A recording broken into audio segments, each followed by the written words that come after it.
The feeling of being on stage after 2.5 years of lockdown is unparalleled. I can't imagine how much I miss this.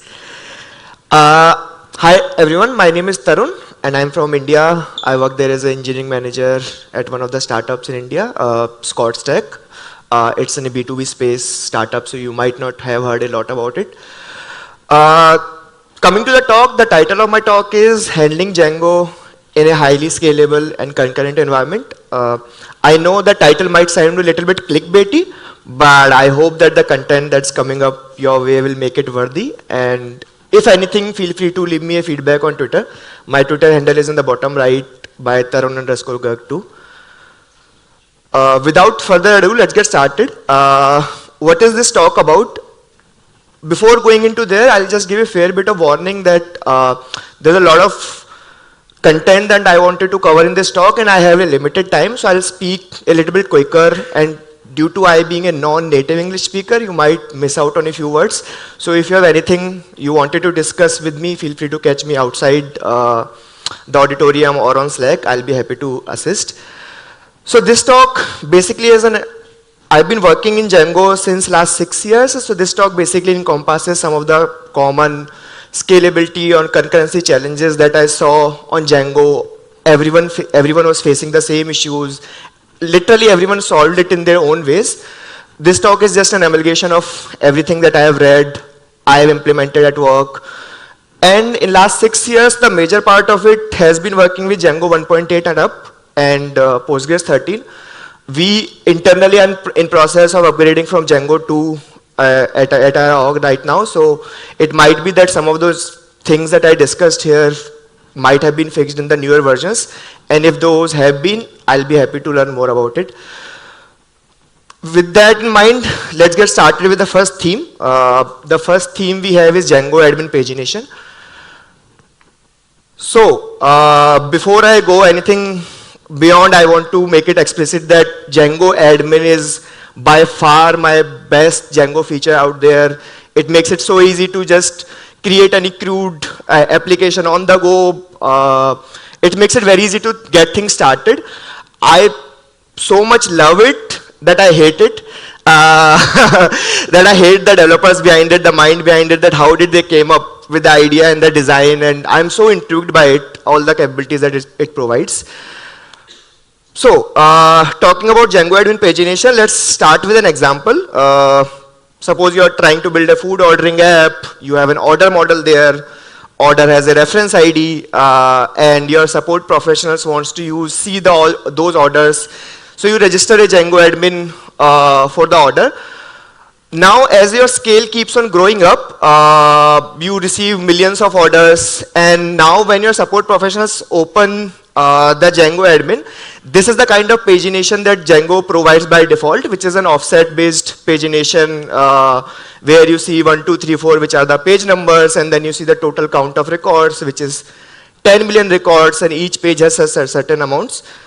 As you might be already knowing that offset-based pagination is kind of slow because of that limit offset problem that you need to traverse the whole thing. But even if you load the first page in the Django admin, it still kind of takes time to load. Now we are like, why is it taking time to load? I'm not going into 100th page, I'm just still on the first page. Why my first page is taking time to load?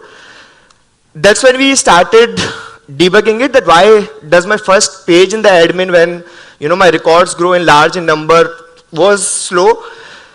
We figured out using Django debug toolbar, there are essentially two queries that are running. These are the main queries that are running. There were a lot of authentication and all the other meta queries, those were running, but these were majorly the two queries that was running. One was selecting the count of the order, which was, you see the 10 million orders, and another was just selecting the first 100 out of it. And counting the whole 10 million orders was taking 2 seconds of the time, and rest of them are taking sub 10 milliseconds of the time. So we figured that this is the problem that we have, that it is trying to get the count of the whole table, and since the table is large, getting the count takes time, and that's why the page is stuck. And we then figured out that what is the ways that query being happening in the Django? So Django has something called as paginators, where they have this count property where they say self.objectlist.count, and if attribute error or something, then they'll just count the object list in case you are trying to build your own Django admin. So this is the count query that was happening behind the scenes, and we are like, oh, now this is the problem that we have, that since the count is happening and count is taking time, how do I improve it? First solution that came to our mind is we have that count cache property in Django. Why don't I just patch it and create a very dumb paginator where I just return some random value out of it? So the count query is gone, problem solved, right? There's no count query, there's nothing of that sort. It worked, it really did work. There was no count query happening again. It was very dumb, it was very quick. But as with everything you create in software, there are pros and cons of each solution. So let's discuss pros and cons of this one. Pros were that no more count queries, hence blazing fast first page of the admin. Dumb and very fast and easy to reason about to implement. But the cons was UX was kind of compromised, because even if we have less than 1 million rows or 10 million rows or 100 million rows, it will just return the dumb paginator, right? So user experience was not the best out there. And in reality, it was dumb, right? And we should be able to do better. That's when we come to our next solution, which was best effort basis, where we say, hey, I have the dumb, but what if, so the premise that we begin with, that the count is taking too long. But what if there is a table where the count does not take too long, where maybe you have 100k rows or 200k rows where the count doesn't take too long. I should be able to do better there instead of bigger table. So that's where we come about this best effort basis, where we say that from the database, if you can get the count within 300 milliseconds, get the count from the database. If not, kill the database query and return the dumb value.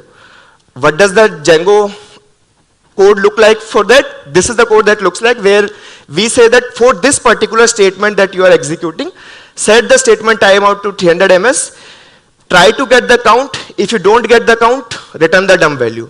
So now on the best effort basis, if we are able to get within 300 ms, well and good. If not, return the dumb.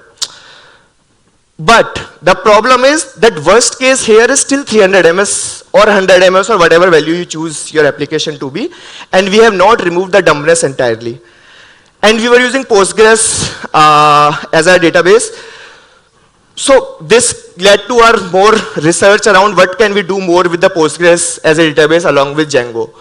So we read that Postgres has a nice blog post about how do you count rows effectively in Postgres, where Postgres what essentially does is it maintains a stats table where it stores the statistics around your tables. So under those statistics, it also stores the number of rows that you have in that statistics table.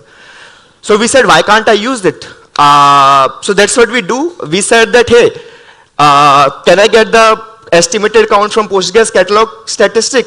If yes, well and good. If no, go back to the best effort basis route, right? So now we have diversified our solution in a way that we are trying to improve per bit by bit, where previously we had only the dumb solution, then we did best effort basis, then we went into Postgres catalog or system tables, getting the count from them. It worked, and this is what the code for that looks like, where we say that from the Postgres catalog class, which is PG class, get the rel tuples, which is the number of rows. If you can get the tuples, well and good. If not, go the best effort basis route.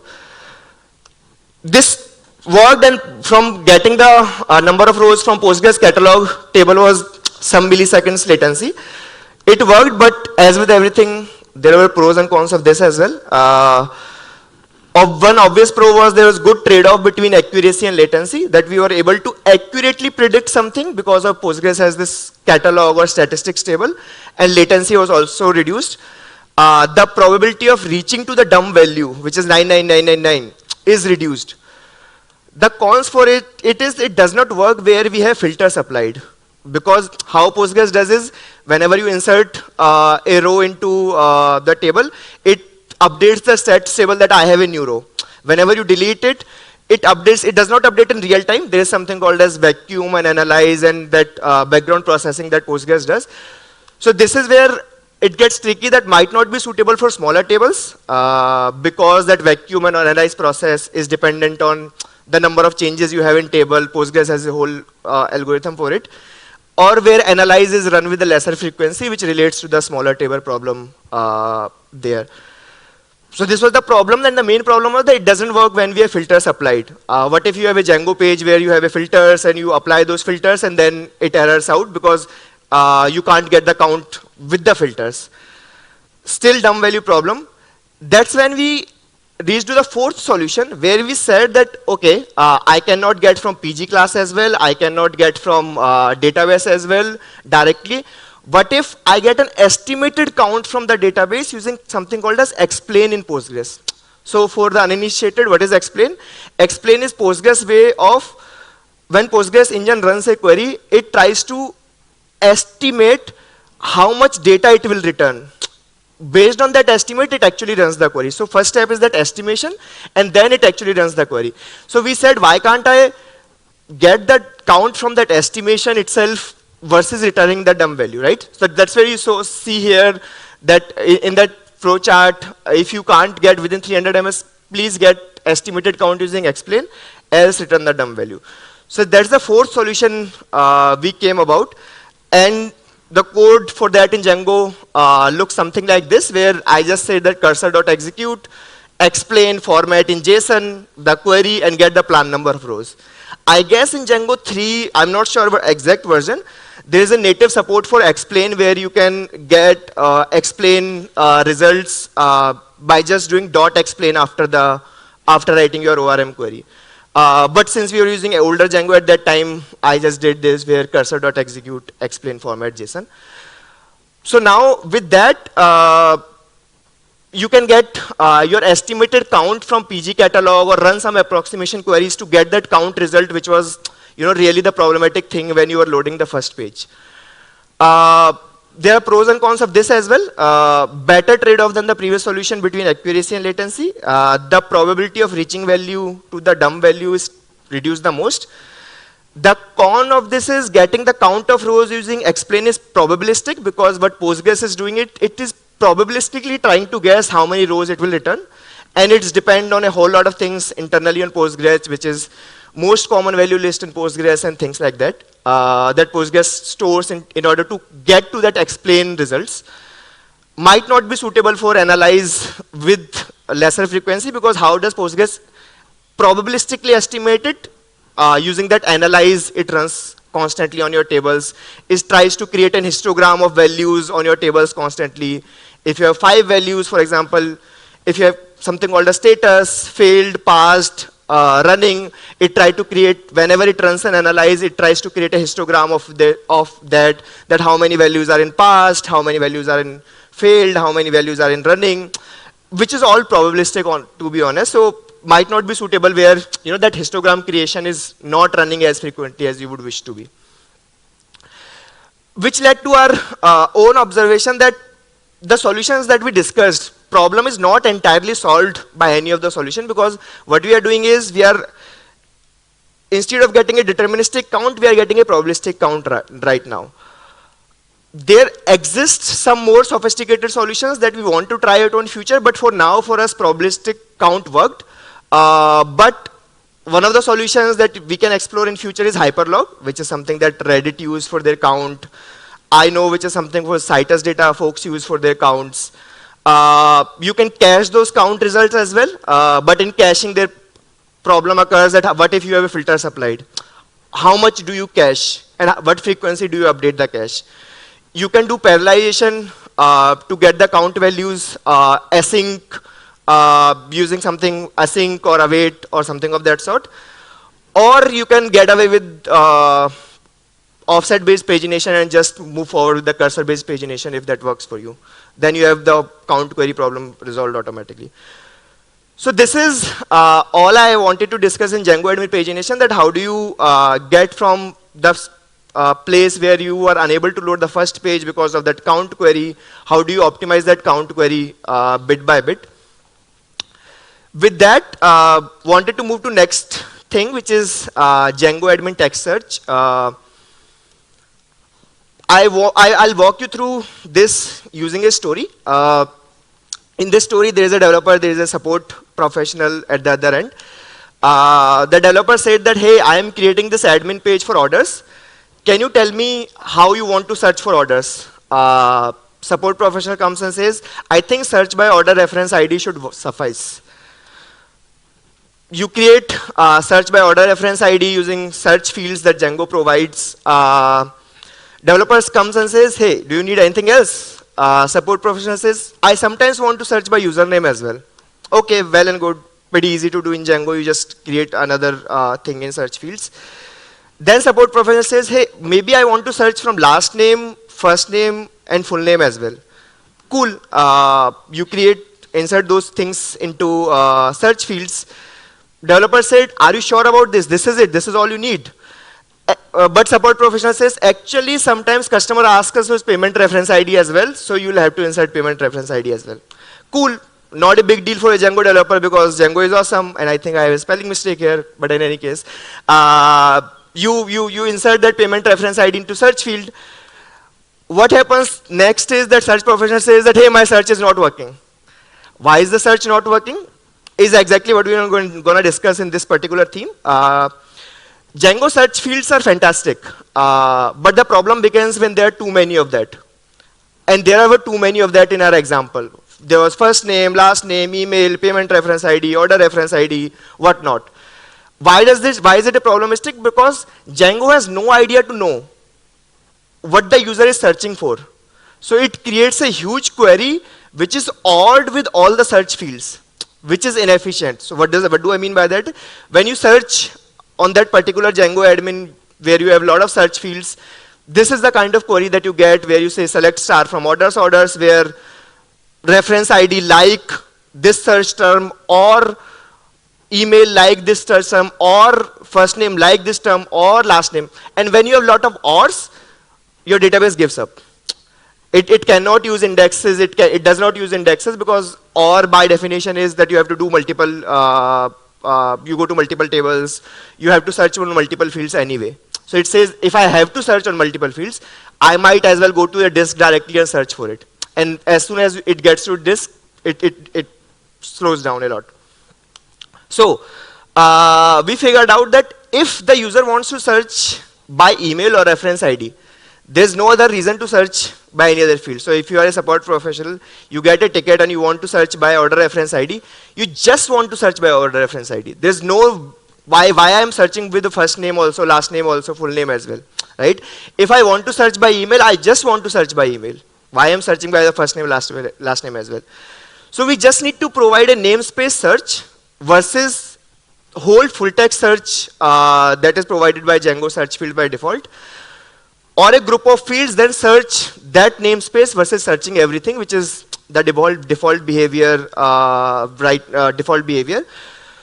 So we said that maybe instead of having the one search fields which searches everything, what if I have different filters namespaced by use case? So I have a filter namespace by user, I have a filter namespace by payments, I have a filter namespace by order reference ID. So that I know when I would know in the code that where is that search coming from, and I'll just execute that search on that. What does that look like in Django? It looks something like this, where you have a reference ID and you get the query set of ID. You might say that, hey, list filters are just exactly for that. Why can't you just use list filters? Because in case of emails, first name, last name, those are free from text. A, if you use list form, the list will be too huge. B, there would be repeated entries. How do you deal with it? C, you can definitely use something like select to or something of those things to optimize your list filters that way. But we felt that this is a much easier way to go about it than to go that route where you'll have to deal with the duplicates, you'll have to deal with the long list, you'll have to deal with the full text search and all of those things.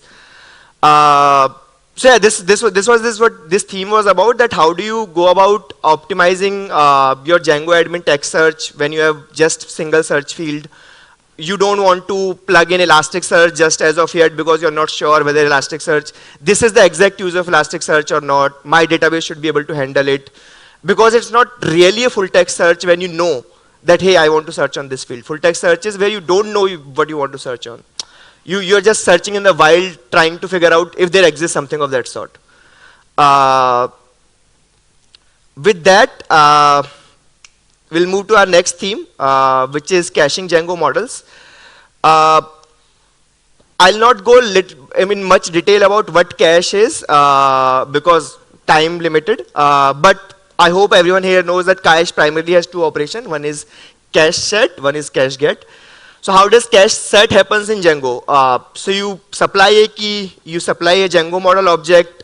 When you set a particular key, what happens behind the scene is Django model object gets serialized to a pickled value, and then it gets set into cache with key to pickled value, because obviously cache is your Redis or Memcache. They don't understand what a Django model is, right? They are language agnostic that way. So that pickling happens behind the scene when you are setting. And when you are getting a particular key, what happens behind the scene is you have that cache where you have the key, you have the pickled value. When you get it, you get the pickled value out of the cache key, you deserializes it.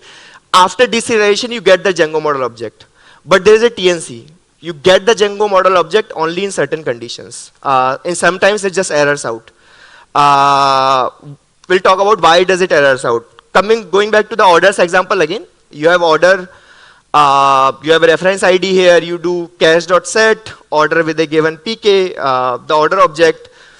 This is what happens behind the scene again, pickled value, when you do cache.get out of it, you have the pickled value in the cache, which you pickle here, you deserialize this and get the Django object. Value obtained will be same as orders.objects.get something something. But what happens when you change order model definition though? What happens if you add a new field, which is a nullable field in the order model? That's when the tricky part comes in, where you added an order amount field into that order model.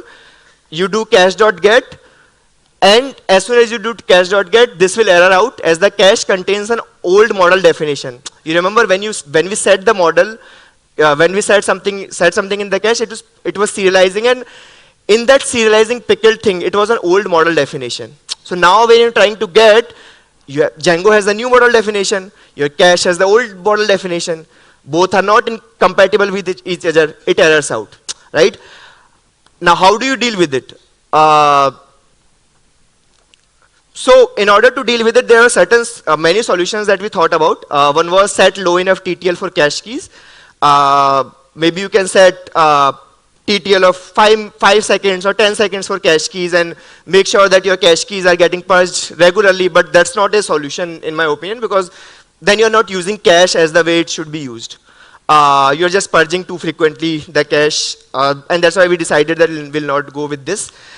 Another was delete all keys for the changed model. So if you can detect what model was changed, and if you can somehow delete or deactivate or purge all the keys for that particular model, that would be great. But the problem is, A, searching on the key space, on the whole key space in Redis is not recommended using regular expression. B, you change your model often, and when you change your model often, your Redis is just busy in deleting the keys. That was also not something that we explored. The last solution was that you change the key structure itself so that whenever model definition is updated, your key structure is updated. And this is something, so you don't need to delete anything. You don't need to deal with the TTLs and anything of that sort. And this is something that we went ahead with. And this is what it looks like. So you have a model definition. We pass on that model definition from a hash function. It gives me a certain hash. Now in the key, I have cache key with key semicolon x, where x is the hash of that model definition, and I have the value. As soon as the model changes, with that updated model definition with the same hash function, it returns a new value, which is y, which is different than x. So what happens now is that old model definition that you had, old cache value that you had in your cache, it automatically is not usable because your key has changed fundamentally. Now the new key is, now the new key is full colon y. So whenever you will do cache.get, it will do by key full colon y, and it will say it does not exist. Right? You don't have to deal with any deletion, you don't have to deal with any purging of the old keys. You just render the old keys unusable by using this hash function where you pass the model definition through a hash function and you get the hash out of it. So that's how we deal with changing Django models frequently while also saving those Django models in the cache. In this case, now you don't need to deal with automatically. Everything is happened while you are deploying, while everything is running smoothly. It might happen that there might be jittering problems, cache jitter, for people who know that since one particular keys for a particular model as rendered unusable, and what if that model is your most used model? Now everything will go to the database. For that, this solution is not, I would not recommend this solution. For that, I'll say, handle that error where you say that both keys are incompatible, because you would want to handle it more gracefully than doing this. This is not a graceful behavior of handling things, but it works for us. You might want to see if it works for you for every model or not, because you would not want to route everything to the database in case your cache model definition changes, because your database might just be not sufficiently capable of handling that at that point. With that, I move to my I think I have 5 minutes left. Yeah, I move to my last theme, which is case of .save in Django. So how does .save work?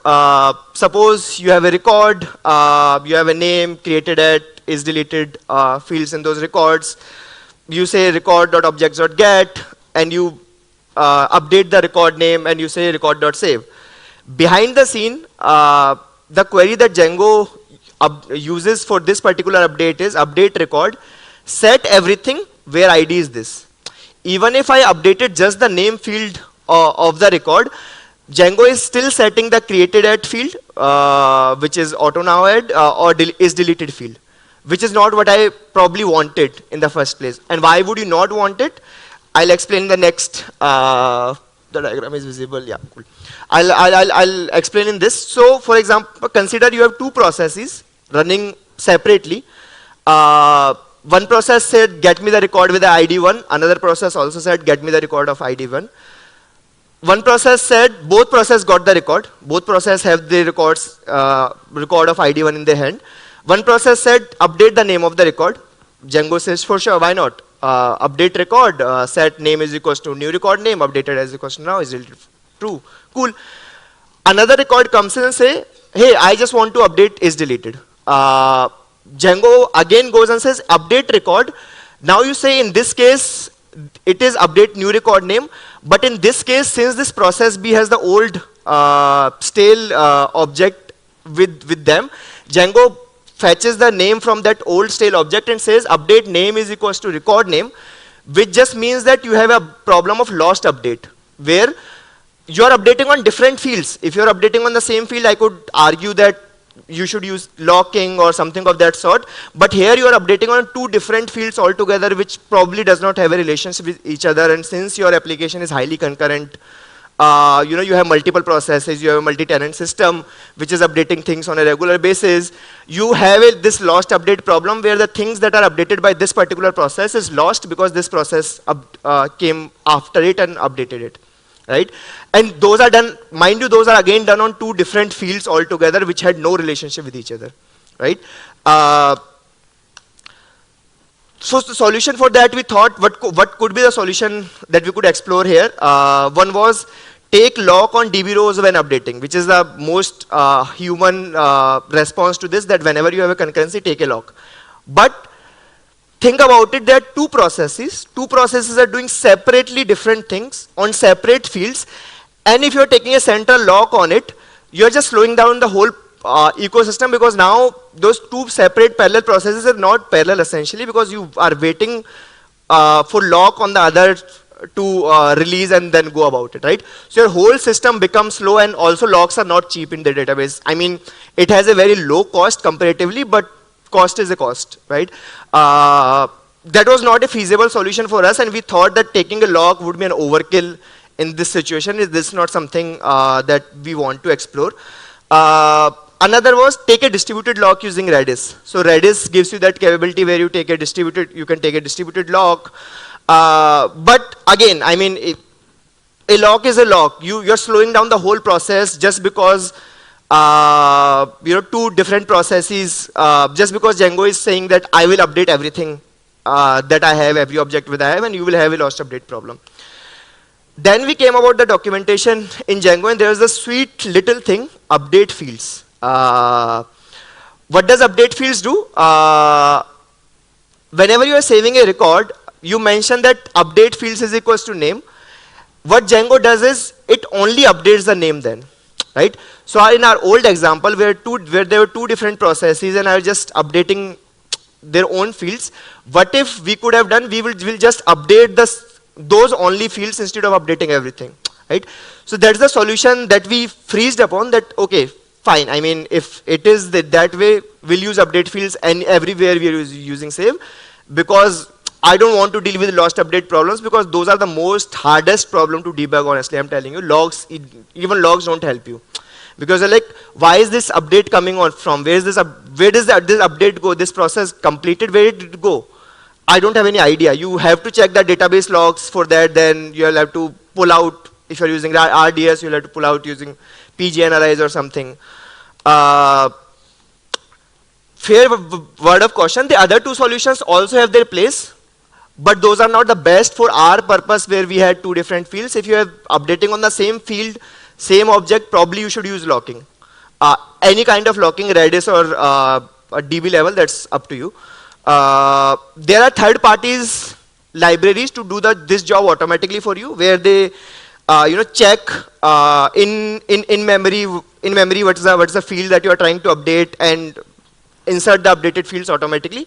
You can use those third-party libraries, and you can also create linters to see if the usage of save has update fields in it, because if you are not using update fields, you are stepping on a landmine where lost update problem can occur anytime to you, right? I think with that, I'm sort of done with my talk. Some special mentions, my colleagues and ex-colleagues at ScottStack who helped me prepare this presentation. Citus data blog post on around Fastgraphs, Postgres counting. I recommend everyone to check these things out. Haki Benita's blog post around Django and Django admin optimization. Dodash blog post about Django scaling issues. Xkelly draw for all these beautiful graphics and the slideshow, and obviously Django community and volunteers who gave me this chance to present this, and also there's a ton of documentation that I read for these that I don't even remember the names of. Some of you might be sitting here. Yeah, I mean, I'm done with my talk with this and open to feedback or questions on Twitter or LinkedIn. My handles are down there.